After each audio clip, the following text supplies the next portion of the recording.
Aujourd'hui, on va parler de la misère affective féminine avec l'interview qui a été donnée par cette femme très courageuse qui a eu le courage de parler de tout ça face à la caméra. C'est parti. Ok, je suis avec Laetitia, je te laisse te présenter, dis ce que tu veux. Bonjour, donc moi c'est Laetitia. Désolée, je sais pas qu'à dire. Bon, le contexte, j'ai mis une annonce sur YouTube et sur Insta où je disais rechercher le témoignage d'une femme qui avait du mal à sortir du célibat. Laetitia s'est portée volontaire. La première question c'est pourquoi tu as voulu témoigner? Alors je voulais témoigner parce que je trouve que c'est un sujet qui est tabou. Beaucoup de gens n'en parlent pas parce qu'il y a un peu une honte. Et je pense que beaucoup de femmes se disent que normalement en tant que femme c'est censé être plus simple. C'est ce genre d'idée en fait qui est également véhiculé par tout ce qui est red pill sur internet. Donc voilà, j'ai voulu en parler. Parce que moi j'ai cherché des témoignages de ce type et j'en ai pas trouvé en fait. Donc je trouve que c'est bien qu'il y en ait aussi. Et toi personnellement, c'est quoi tes difficultés? Alors déjà la première difficulté, je pense qu'elle est relationnelle. Je suis super angoissée avec les gens de manière générale et en particulier avec les hommes. Et je crois que j'ai vraiment une peur un peu de l'intimité. Après quand tu dis que t'es angoissée, c'est même juste pour discuter comme ça, on va dire même avec tes collègues ou avec des amis ou même des inconnus, ou c'est dans le cadre de potentiellement une relation amoureuse? C'est vraiment dans tous les contextes et en particulier dans les relations amoureuses. Je pense que c'est un manque d'assurance. Mais c'est aussi le fait de se juger, d'essayer de contrôler son image, l'impression de ne pas forcément être à la hauteur. Et avec les hommes, c'est peut-être le fait de ne pas les comprendre. Sentiment qu'ils veulent des choses très difficiles à atteindre. J'ai une sorte de peur aussi des hommes, dans le sens où je trouve qu'ils sont plus durs en fait que les femmes. Généralement, lorsqu'ils ne sont pas vraiment attirés, ils peuvent être très, mauvais en fait. Ouais, très mauvais. Comment ça? Par exemple, j'ai eu une relation avec quelqu'un, ça a duré 3 mois. Je pense qu'au bout d'un moment, il était plus intéressé. Et je trouve que la manière dont il me traitait, c'était vraiment comme si j'étais rien du tout. Je trouve que les femmes vont quand même avoir une forme de douceur, je sais pas, d'empathie, alors qu'un homme, il va être très cruel, il te traite comme... Je suis pas sûr qu'il y ait autant de méchanceté que ce qu'on croit. Un certain autisme masculin, pourquoi pas, qui peut être interprété à tort comme de la méchanceté, de la cruauté ou un comportement de pervers narcissique. Mais je pense que c'est surtout une profonde indifférence. La même indifférence qu'on retrouve par exemple, lorsqu'une femme se fait aborder par un homme en boîte de nuit, en soirée ou dans la rue, et par défaut, va avoir tendance à dire non. C'était rien en fait. Enfin, je sais pas si on peut parler de violence, mais de comportement, de dureté, très masculin. Je me sens encore sensible aujourd'hui, on va dire fragile, lorsque je lis des témoignages sur internet, que je regarde des vidéos un peu sur TikTok, Feminity, voilà, et qu'on écoute des femmes parler de leur histoire et de la manière dont les hommes les traitent quand ils sont plus intéressés ou quand ils sont attirés par d'autres femmes, mais c'est terrible quoi. Je me dis mais c'est pas possible d'être comme ça, et surtout que j'ai l'impression qu'un homme en fait, même lorsqu'il n'est plus intéressé, il peut rester pour le sexe tant qu'il n'a pas trouvé autre chose, et quitte à te traiter comme un déchet, il préfère rester. Ouais, c'est ça. En fait, le sexe est beaucoup plus dur d'accès en moyenne pour les hommes que pour les femmes. Donc lorsqu'un homme a accès à du sexe, il va avoir tendance à garder la nana sous le coude plutôt que de vouloir s'en débarrasser en attendant d'en trouver une nouvelle. Quitte à te traiter comme un déchet, il préfère rester du moment que tu donnes le sexe, et après il te balance comme si c'était rien quoi. Première question pour en revenir à ce que tu as dit sur ton anxiété. Là, tu vois, on vient juste de se rencontrer, on a fait la vidéo directe même pas 5 minutes après. Moi, j'ai l'impression là, t'es quand même à l'aise. Je suis à l'aise parce que je me suis détendue avant. J'ai pris un calme avant pour être bien détendue, mais au fond de moi, là, je sens que je suis un peu tendue. Je suis obligée de faire ça en fait, sinon ça marche pas. Surtout que tu as l'impression de devoir faire une performance. Je sais que c'est pas le cas, hein, qu'il faut que je parle naturellement. J'ai toujours ce truc d'hyper-contrôle, de faire les choses comme... En fait, et de pas... il faut lui dire... je sais plus comment elle s'appelle. Il faut lui dire qu'elle n'a pas à se mettre la pression sur la performance, comme elle le dit. Au contraire, elle est en train de rendre un service à tout le monde. Le simple fait qu'elle veuille bien en parler, c'est déjà un énorme service qu'elle rend. Voilà, donc je m'adresse à elle, c'est un peu tard, mais je lui aurais dit ça, je lui aurais dit, écoute, délaisse-toi de ce poids, tu es déjà en train de rendre un énorme service. D'ailleurs, s'il y a des filles qui veulent discuter de ce genre de problématique avec moi, un peu comme ça, sous forme d'interview, je vous mettrai mon adresse mail et vous m'enverrez des messages et on fera ça avec grand plaisir. Divaguer et de faire les choses correctement, et je pense que ça me met la pression en fait, et ça m'angoisse pour rien. Mais je sais pas, mon cerveau veut fonctionner comme ça. Je vais rebondir sur ce que tu as dit sur ta dernière relation. Qu'est-ce qui a changé en fait entre le début, comment ça s'est passé déjà? Est-ce que c'est lui qui est venu te chercher? Est-ce que c'est toi? Comment vous êtes rencontrés? Et qu'est-ce qui a changé entre temps? Alors déjà, c'est lui qui est venu me voir. Vraiment, au début, il était là en train de me courir après. Je voyais qu'il faisait des efforts, qu'il essayait de... Voilà, mais j'avais déjà repéré des red flags. Je m'étais dit, ça se trouve, je suis trop exigeante. Comme moi, ça faisait longtemps en fait que j'étais célibataire. Et j'ai fini par me dire, bah ça se trouve, tout ce qu'on entend sur Internet, les femmes sont trop exigeantes, les standards sont trop élevés, tout ça. Je me suis dit, bah ça se trouve, bon, ok, il a pas fait tel truc, mais c'est un mec bien, laisse-lui une chance. Donc... je me suis quand même mise avec lui et franchement, mes standards étaient par terre. Lui était par terre, était au plus bas. J'avais l'impression que j'étais déjà pas assez exigeante et que même le peu que je demandais, qui était pour moi le minimum, bah il n'arrivait pas à les remplir en fait. Très vite, il a commencé à se détacher. Je pense que moi-même, comme j'étais un peu dans ce truc de purée, là j'avance, il faut que je me mette avec quelqu'un et quand même, enfin je sais pas comment dire, c'était pas forcément mettre avec l'homme de ma vie, mais c'était plus être avec quelqu'un histoire de faire comme tout le monde, de se sentir un peu dans la norme. Je pense que je me suis un peu trop agrippée. Je me suis pas suffisamment aussi respectée, je pense, et affirmée. Donc lui, il a complètement lâché prise. J'avais l'impression que j'étais acquise au bout d'un mois. Moi, une question que j'adorerais lui poser à ce moment-là, c'est est-ce qu'elle regrette d'avoir baissé ses critères ? C'est pas orienté, la question, elle est vraiment neutre. Est-ce que tu penses là, a posteriori, après coup, que tu aurais dû baisser tes critères ? Ou alors, est-ce qu'au contraire, tu as appris des choses qui te serviront à pas te faire, entre guillemets, arnaquer dans ta prochaine relation. Ou en apprendre plus sur toi, etc. Vous dites-nous dans les commentaires, les filles, si vous considérez avoir trop baissé vos critères dans le passé, si vous regrettez ça, ou au contraire, si ça vous a appris des choses sur vous-même. Enfin, il me l'a dit en plus, hein. Voilà, les femmes au début, tu les cours après, mais après, c'est elles qui courent après toi. Enfin, tu les mets là comme ça et tu les gardes comme ça dans la main. Je me suis dit, oula, le toupet. Mais malgré ça, je suis restée en fait. C'est ça qui est horrible. Il s'est passé plein de trucs et finalement, au bout de 3 mois, quand j'ai décidé d'arrêter, il était choqué. Tellement en fait, il me voyait calme, pas affirmé, qu'il s'est dit, elle, je l'ai dans la main, quoi. Je l'ai dans la poche, tranquille. Il était sidéré, son visage s'est décomposé et puis voilà. En fait, le problème, c'est qu'il était persuadé que sa valeur était supérieure à la sienne sur le marché de l'amour. Donc il s'est dit, puisque ma valeur est supérieure, alors je peux imposer mes conditions. Et en fait, la séduction, c'est une négociation. C'est une négociation permanente entre un homme et une femme qui vont chercher à marketer leur valeur auprès de l'autre pour faire passer sa propre valeur comme supérieure à celle du partenaire en face, pour ainsi pouvoir imposer plus ou moins ses conditions. Et plus un homme ou une femme va taper bas, plus elle va pouvoir, ou il va pouvoir imposer ses conditions. Et donc on se retrouve avec des mecs comme ça qui sont... Le mec devait être persuadé, peut-être à juste titre, ou peut-être pas, on ne sait pas. Il y a aussi beaucoup une question de marketing qui rentre en jeu. Ce n'est pas tant la réalité que la capacité qu'on a de faire croire qu'on a une valeur supérieure à l'autre. C'est tout ça, c'est toute la nuance. Donc ce mec-là devait être meilleur que cette fille à faire passer sa valeur sur le marché de l'amour comme supérieure.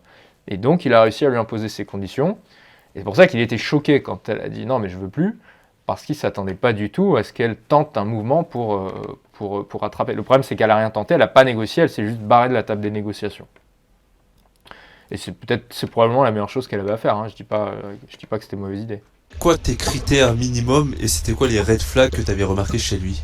Alors, moi, je veux déjà que quand un homme vient t'aborder, qu'il te fasse vraiment la cour, qu'il essaye de te sortir, de faire connaissance avec toi avant de passer à autre chose. Lui ne souhaitait pas forcément. L'autre red flag aussi, c'est qu'il était descendu à Lyon, je crois. Bah, en fait, il m'avait invité pour que je vienne. Je me suis dit, oh, bah, cool. En fait, il me dit, bah, si tu viens, est-ce que tu veux t'acheter une tenue sexy? Parce qu'on n'avait pas eu de rapport, en fait. Je lui ai dit que, bah, moi, si je viens, il va rien se passer, parce que je le connais pas assez. Tout de suite, il m'a dit, ah, bah, dans ce cas, viens pas.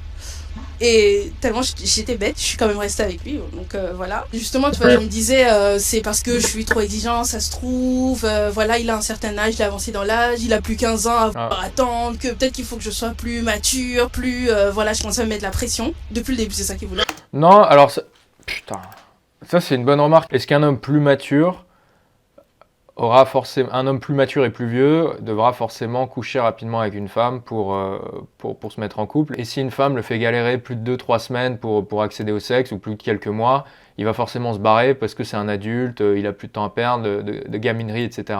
C'est une très bonne question, je trouve. Dites-nous dans les commentaires, les filles, si vous vous la posiez.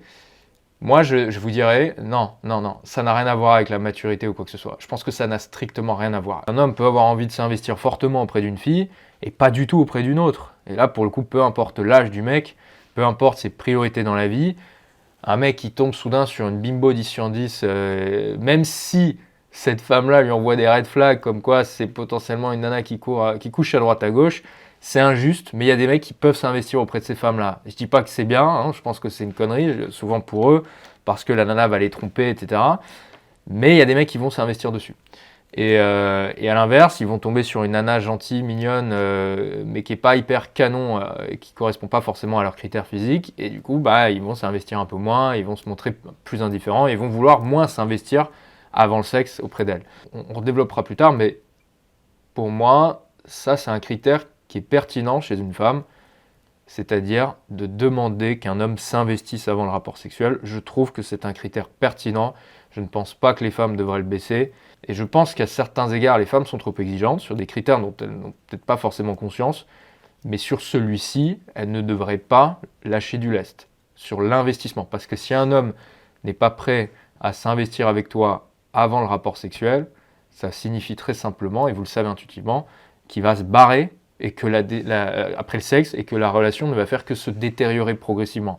Il y a des signes avant-coureurs. Peu importe l'ambiguïté, c'est très souvent vous faites avoir avec ça, avec les signes ambigus. Ah oui, mais des fois, un jour il était sympa, et puis l'autre jour il est plus sympa. Oui, ça veut dire qu'en fait il est obligé de se forcer pour avoir accès à du sexe, il est obligé de se forcer à renvoyer 2-3 signaux positifs pour vous garder dans la main, comme il dit là.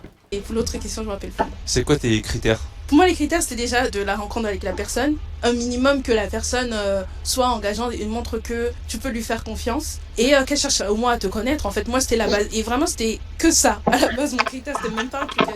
Après, bon, il y a aussi Mais elle a raison, c'est un bon critère. la situation financière. Et je dirais qu'il faut qu'il soit disposé envers moi, au sens où qu'il fasse attention, en fait, à mon bien-être. Et pour moi, c'est à tous les niveaux. Financier, émotionnel et social. Et est-ce que pendant cette relation, c'est ce que tu ressentais? Ou c'était tout le contraire? Alors, c'était tout le contraire. Alors, on va commencer par le financier. Vraiment, zéro. Je pense que ce mec-là, il n'a même pas dépensé 1 euro sur moi. Pas 1 euro. T'as tout payé? C'est simple, on sortait pas. On était dans la résidence étudiante. Je lui disais, écoute, si tu veux, on sort. En plus, je me rappelle qu'il y avait une exposition que je voulais aller voir. Et je lui dis, comme ça, pour un peu initier les sorties. Bon, à la base, je me disais que c'est à lui d'inviter. Et il me disait que non, lui, qu'il est casanier, que voilà, il sort pas. Après, moi-même. El famoso mec casanier. Hein. Que ça m'a pas trop alerté en ce sens que, comme moi, j'étais phobique sociale, je sortais pas beaucoup. Donc, j'ai pas trouvé que c'était particulièrement anormal. Mais bon, moi, en étant avec quelqu'un, je me dis, tu veux faire des choses avec. Et lui, c'était, non, moi, je veux pas. Après, je lui ai dit, bon, discute pas. Est-ce qu'on peut faire autre chose qu'être dans le. En fait, il y a une asymétrie. Il y en a un qui a besoin de sexe et qui sait qu'il aura du mal à en trouver ailleurs. Et il y en a une qui a besoin de couple pour répondre à la pression sociale et qui a besoin d'affection parce que c'est humain et qui aura du mal à en trouver ailleurs. Et donc on se retrouve avec une asymétrie des besoins comme ça qui est malheureuse, quoi. Dans les chambres en fait, et je suis sortie de la résidence et on est parti dans un parc comme ça, on s'est assis là, il a parlé et on a discuté, mais tu vois, c'était vraiment, le niveau était par terre, on a discuté et puis c'était tout. Et à chaque fois je lui disais, écoute, j'ai l'impression qu'on fait pas vraiment des choses ensemble, qu'on ne discute pas, qu'on ne sort pas. Il me dit, mais je comprends pas, on a été au parc, on a discuté. En fait, le problème c'est que effectivement là les critères ils étaient bas dans le sens où elle n'a pas sélectionné avant un homme avec qui il y avait assez de compatibilité, ne serait-ce qu'intellectuelle, pour pouvoir déjà aller au musée. Elle voulait faire une expo.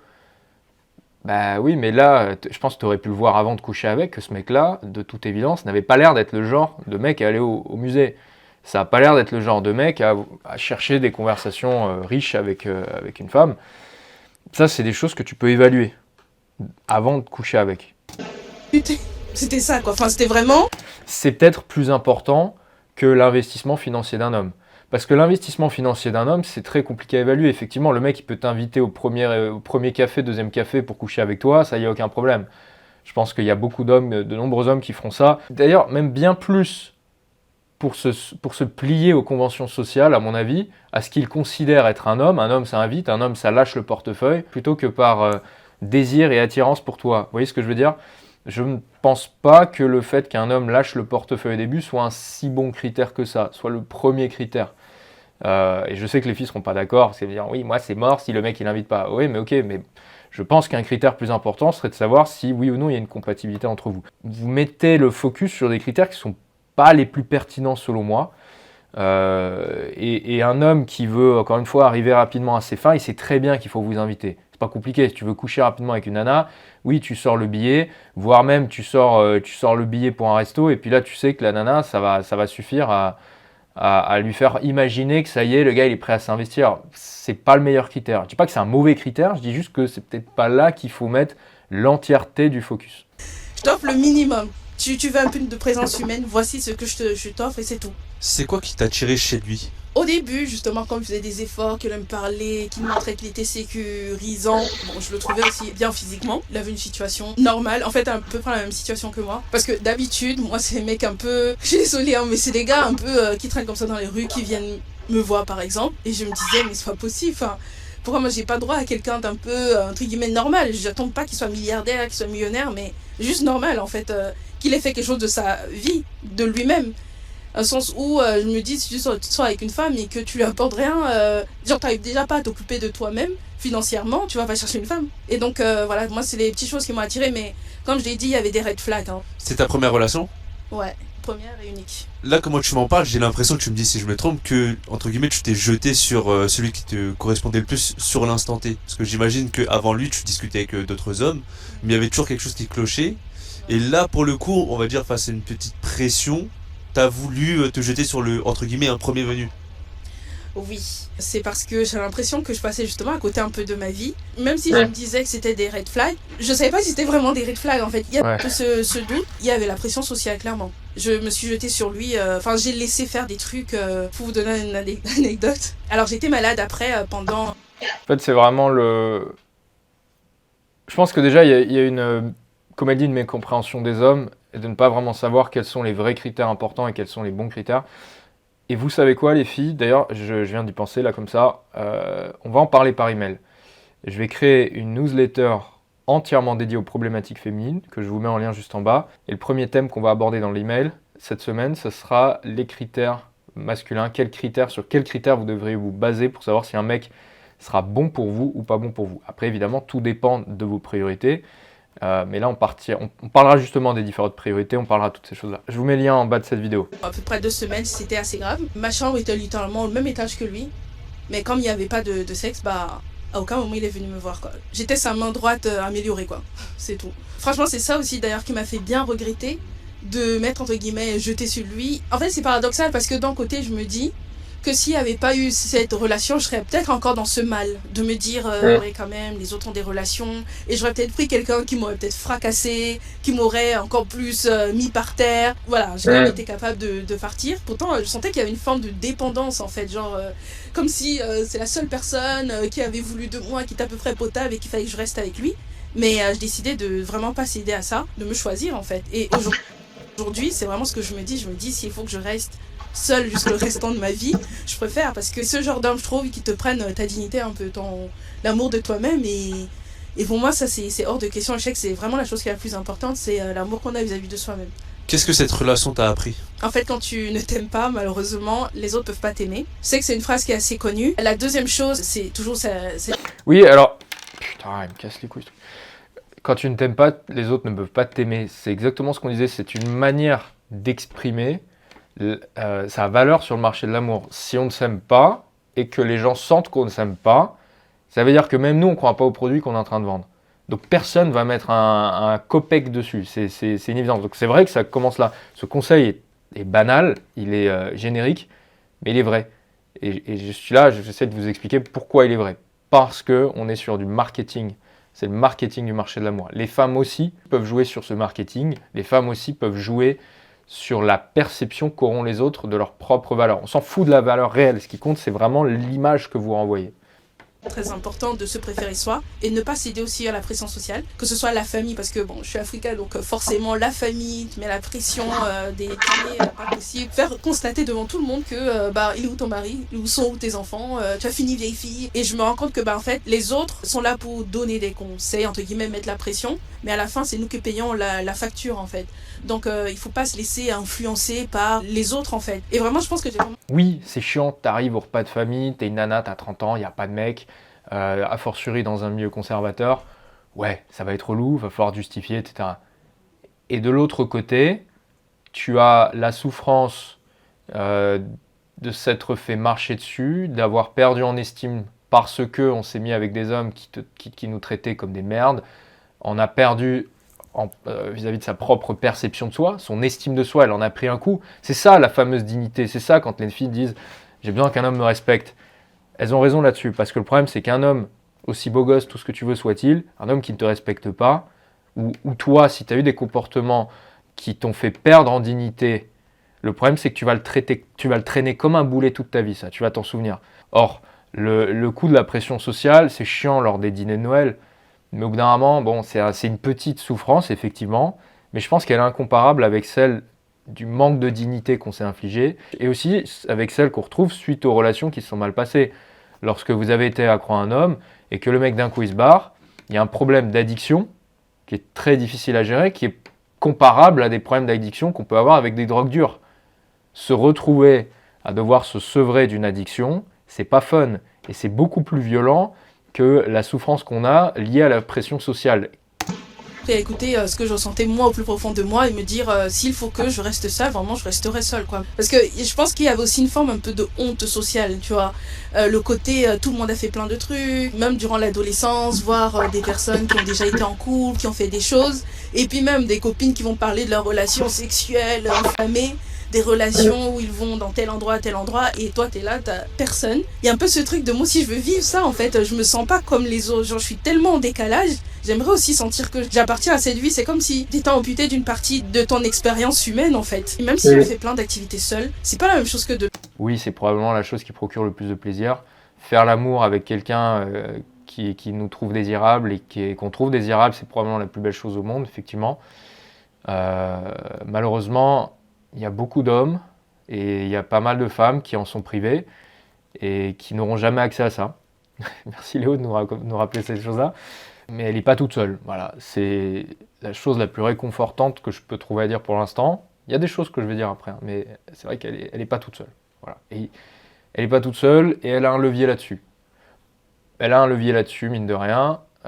Donc, faut pas perdre espoir. Quatrième raison que tu m'as donnée, c'était le surpoids. C'est toi qui te vois ou c'est les gens qui te l'ont dit, qui te l'ont fait sentir? Si, je suis en surpoids. Moi, j'ai l'impression d'être en surpoids, en fait. Je pense pas avoir une dysmorphophobie. On va dire que par rapport au poids que je faisais plus jeune, j'ai pris bien 20-25 kilos. Et pour moi, c'est un truc, j'ai l'impression que ça se voit partout. Bon, là, vous voyez pas mon visage, mais j'ai les joues gonflées. Genre, je fais pas partie des femmes qui vont prendre du poids, mais ça va être uniquement sur le bas du corps. Moi, c'est vraiment au niveau du visage. J'ai beaucoup de commentaires là-dessus. Il faut que tu perdes du poids. Ah ouais, quand même, t'as grossi. Ah ouais, ça te fait un gros corps. Je précise quand même, je suis pesée ce matin. 81 kilos pour 1m63. Donc, quand on calcule l'IMC, je suis en obésité. Hein. Bon, ça se voit peut-être pas comme ça directement parce que je suis en noir en plus avec mon manteau, mais si, j'ai pris du poids quand même. Après, j'ai envie de te dire, il y a toujours pire, mais il y a aussi, par exemple, des standards, des critères pour certains hommes où ils vont aimer les formes, où ils vont aimer les meufs qu'on va dire qui sont en surpoids. Ça, c'est un truc que j'ai fini par comprendre avec le temps, c'est que peu importe comment on va se voir, il y aura toujours au moins une personne qui va apprécier comment on est, tu vois. Non, je suis d'accord. Mais c'est vrai que même moi, comme je me dis en fait que je suis... Alors, je suis complètement d'accord avec ce qu'il dit sur ce principe de niche. Je pense que les femmes, elles le savent, elles le découvrent intuitivement, ou elles le découvrent plutôt via l'expérience, mais qu'elles le sous-estiment beaucoup, et à fortiori quand elles ont peu d'expérience avec les hommes. Effectivement, il y a de nombreuses niches chez les hommes, aussi folles qu'elles puissent sembler. Il y a des mecs qui adorent les femmes en obésité morbide. Je ne dis pas que c'est tous les hommes, il y a beaucoup d'hommes pour qui c'est mort. D'ailleurs, je dis obésité morbide, excusez-moi, déjà, elle n'est pas du tout en obésité morbide, mais justement, je sors un exemple extrême. Le fait est que c'est une chance, quand on est une femme, de se dire qu'on peut potentiellement correspondre à un fantasme masculin. Pas tous les hommes, effectivement. En moyenne, les hommes préfèrent les femmes fines, avec un certain ratio taille-hanche, etc., ça vous le savez. Mais il y a des hommes, y compris des beaux gosses, y compris des mecs bien sous tout rapport, c'est pas que des mecs bizarres, justement, qui apprécient les femmes qui ont des physiques qui sortent un petit peu du fantasme, du cliché de la femme parfaite. Deuxième chose, plutôt que de cacher ton corps, j'aurais tendance à dire, parce que là, le cache sous un grand manteau noir, j'aurais tendance à dire, mets-le en valeur. Parce que là, ce que ça laisse entendre, c'est j'ose pas, j'ose pas trop me montrer, etc. Moi, je ferais exactement l'inverse. Alors, je sais, c'est un peu couillu, voilà, tout ça, ça va être un grand changement pour elle. Mais j'aurais tendance à faire l'inverse, à certes perdre un peu de poids, comme elle le dit, pour avoir une meilleure estime d'elle, mais aussi à mettre encore plus en valeur cette fois mes formes. À mettre des vêtements qui font en mode, voilà, je t'emmerde quoi. Ouais, j'ai du gras et je t'emmerde. Et donc le mec qui est attiré, en fait ça va cliver, parce que le mec qui de toute manière, de toute évidence, n'aime pas les nanas qui ont du gras, il va passer son chemin. Mais celui qui est attiré par ça, boum, il va être encore plus attiré, encore plus rapidement. Ça ne veut pas dire qu'il va venir t'aborder, mais au moins il va peut-être te regarder un peu plus. Et toi, ça va te donner confiance en toi. Parce que tu vas au moins attirer le regard d'une certaine manière. Et je pèse mes mots vraiment, sans mauvais jeu de mots, je pèse mes mots, il y a des hommes qui sont vraiment attirés par ça. Encore une fois, c'est pas tous les hommes, mais il y en a qui sont attirés par ça. Pas bien. Forcément, je suis pas à l'aise en fait et j'ai l'impression, je pense qu'il faut aussi un peu de projection. Comme je me perçois comme horrible et comme étant un tank, j'ai l'impression que les autres... Et c'est ça le plus important, effectivement. Si elle a beau être super mignonne, si elle se perçoit comme un tank, elle va s'habiller d'une manière qui renvoie le fait qu'elle se perçoive comme un tank, elle va marcher comme une personne qui ne se trouve pas belle, elle va parler comme une personne qui ne se trouve pas belle, et le mec en face, il le sentira. Et comme il le sentira, il pourra facilement imposer ses conditions. C'est ce qu'on a vu tout à l'heure avec cette idée de valeur perçue. Si toi, tu considères ne pas avoir une très haute valeur, l'autre va le sentir, et donc dans ces cas-là, il va imposer ses conditions. Donc il faut déjà effectivement commencer par toi, te kiffer. Si ils me perçoivent comme ça. Et ça aussi, ça rentre dans l'amour de soi. C'est la manière dont on va se voir. Et de la même manière, les gens vont nous traiter de la manière dont on se voit. Ouais. Ouais, bah oui. Bah oui, c'est exactement ça. Moi aussi, j'ai fini par comprendre ça avec le temps. Je veux pas être mauvaise, hein, mais des femmes qu'objectivement je trouvais pas jolies du tout, mais je les voyais, en fait, parce qu'elles avaient confiance en elles, elles arrivaient en fait à s'ouvrir aux autres et à apporter plus que juste être belle en fait. Et moi, je sens que je suis, forcément, j'ai un problème d'estime de moi, me réveille forcément aux autres et que ça donne pas forcément envie de venir me parler aussi. Hein. Bah oui. Donc j'ai conscience que je pense que bon, physiquement, je suis pas le top. L'autre chose qui bloque, c'est la personnalité. Je suis repliée sur moi, phobie sociale, tout ça. J'ai pas une bonne estime de moi. Alors je dirais quand même, pour rehausser son estime, c'est qu'elle a une très jolie voix. Elle a une très jolie voix, elle est agréable à écouter, elle a vraiment une voix douce, c'est-à-dire que cette fille devrait jouer sur cet atout. Je pense sincèrement, elle devrait jouer là-dessus. Une fille qui s'exprime bien et de manière intelligente comme elle le fait, avec une voix assez douce comme ça, c'est apaisant. Elle dégage beaucoup de chaleur, cette femme-là, je trouve. Elle devrait prendre conscience de ça parce que c'est un critère qui est parfois sous-estimé par les femmes, la voix, mais ô combien important chez nous les hommes, même si on ne sera pas forcément capable de le verbaliser. Bon, si t'en es amené à donner ton numéro à un gars qui te demande 2 €, j'ai envie de te dire... 2 €. Ah non mais c'est ça, non mais vraiment, c'est juste pour que tu te rendes compte à quel point j'étais par terre quoi. Ouais, bah ouais. J'aimerais avoir ton avis sur les applis de rencontre. Est-ce que tu t'es déjà inscrit dessus? Déjà inscrite, mais à chaque fois, je vais jamais jusqu'au bout. C'est-à-dire, je vais avoir un mec qui va me dire « Ah, viens, on se voit !» Et après, je vais abandonner. En fait, j'ai l'impression que dès qu'on va se voir, il va se dire « Oh mon Dieu !» et qu'il va se barrer. Je sais pas, je suis pas à l'aise en fait. J'ai l'impression que c'est un peu artificiel, enfin que c'est pas naturel et je sais pas, ça me met mal à l'aise, mais j'ai pensé à faire ça. On sait à voir. Déjà, t'étais sur quel site? Alors, j'étais sur Adopte un mec. Et là, les mecs, ils vont dire, ouais, vous voyez bien l'écart qui existe entre la misère des hommes et la misère des femmes. Ils vont dire, ouais, un mec qui met sa photo sur Tinder, il aura 0. Elle, au moins, elle avait des interactions. Ça, c'est ce que vont dire les hommes. Certains hommes, du moins. Et c'est pas totalement faux. Je tiens à y répondre parce que je sais que ça va arriver dans les commentaires. Effectivement, ils vont essayer de faire le calcul en disant, regardez, nous les hommes, on a la misère affective et sexuelle, elle a juste la misère affective. Elle peut avoir du sexe quand elle veut sur Tinder, etc. Et si on est très logique, on se dirait, oui, regarde, j'en ai 2, elle en a qu'un. C'est logique, de manière binaire, je souffre plus. Mais en fait, tu peux pas comparer les souffrances comme ça. Oui, effectivement, elle peut coucher avec des hommes probablement plus facilement qu'un homme qui serait son équivalent, effectivement. Mais qu'est-ce qui vous dit que coucher avec un homme, ça ne va pas lui provoquer 10 fois plus de souffrance que vous ne pas coucher avec une femme? Vous voyez ce que je veux dire? Je dis pas que c'est le cas. Je dis juste qu'il faut arrêter dans les commentaires de faire la guéguerre. Nous les hommes on souffre plus, vous les femmes c'est trop facile, ou que les femmes disent nous les femmes on souffre plus. Il faut arrêter de comparer en fait. Il y a une femme en l'occurrence là qui souffre sous nos yeux. Ça n'exclut pas le fait qu'il y ait des hommes qui souffrent. Et je pense qu'il faut que tout le monde en parle, c'est tout. Et qu'on traite les problèmes séparément ou ensemble, mais sans forcément s'affronter l'un l'autre, quoi. Tranquillou. Message de paix, les amis. L'autre, c'était quoi déjà? Tumble? Bumble. Ouais, Bumble. C'est bien connu que les femmes, d'une manière générale, elles ont beaucoup plus de matchs que les hommes, donc vous pouvez vous permettre de choisir. Et du coup, surtout ce panel d'hommes, beaucoup vont se dire, moi y compris, que tu peux au moins trouver au moins un gars potable. On a soit beaucoup de demandes. On va dire le premier pas, c'est-à-dire rencontrer la personne, coucher avec. À mon avis, ça c'est entre guillemets la femme qui contrôle. Mais après tout le reste, c'est pas forcément que la femme qui contrôle. Et pour moi, la chose qui me fait le plus peur justement, c'est me dire ok, je coche chez cette personne. Cette personne, elle était en chien depuis un an et elle fait ses trucs et après elle disparaît par exemple. Et franchement, ça c'est le truc qui me toucherait trop dans l'estime de moi, tu vois, qui est déjà pas très solide. Pour moi, c'est pas forcément vrai. Dès qu'ils ont consommé, ils disparaissent. Mais alors dans ce cas, est-ce qu'on peut vraiment dire que c'est plus facile pour les femmes? Oui, pour consommer, mais si tu veux un truc un peu plus qualitatif, voilà, ça signifie que tu dois te taper avant 10 mecs qui vont te prendre, te jeter, avant de tomber sur la bonne. Ah, t'es pas obligé de coucher avec. Tu peux, au lieu de faire 10 mecs qui vont te prendre, te jeter, tu peux faire 10 mecs qui te prennent en rencard, mais qui te prennent pas au sens propre, quoi. Tu peux faire des rencards.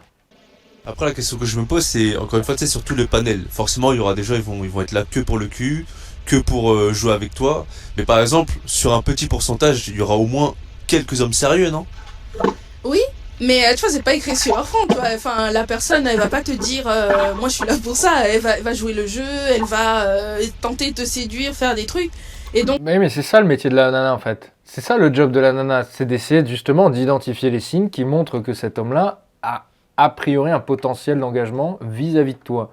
Parce qu'encore une fois, un mec peut avoir envie de s'engager avec une nana et de s'investir de ouf sur une femme et absolument pas sur une autre. Et c'est à vous d'être capable de cerner ça. Et c'est pour ça qu'on va en parler par email. Avant de terminer la vidéo, j'aimerais aussi remercier la femme qui a témoigné à l'écran parce qu'elle fait preuve de beaucoup de qualités morales, à commencer par le courage.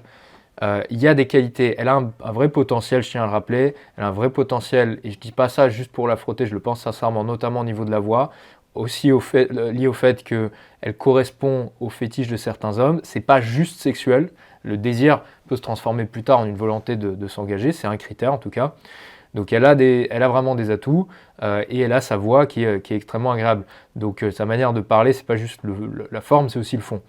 Et donc merci à elle, je trouve qu'elle fait du très bon travail, elle a ouvert la brèche pour aider les femmes à s'exprimer sur ce sujet. S'il y en a d'autres qui aimeraient faire pareil qu'elle pour n'importe quelle thématique de séduction, n'hésitez pas à me contacter, je vous mettrai un lien aussi dans les commentaires. Et vous pourrez aussi répondre aux emails que je vais vous envoyer cette semaine concernant les problématiques qu'on a abordées dans cette vidéo. On va aller plus loin, on va développer. Je vais vous apporter du contenu qualitatif pour vous, mesdames, exclusivement orienté pour vos problématiques féminines.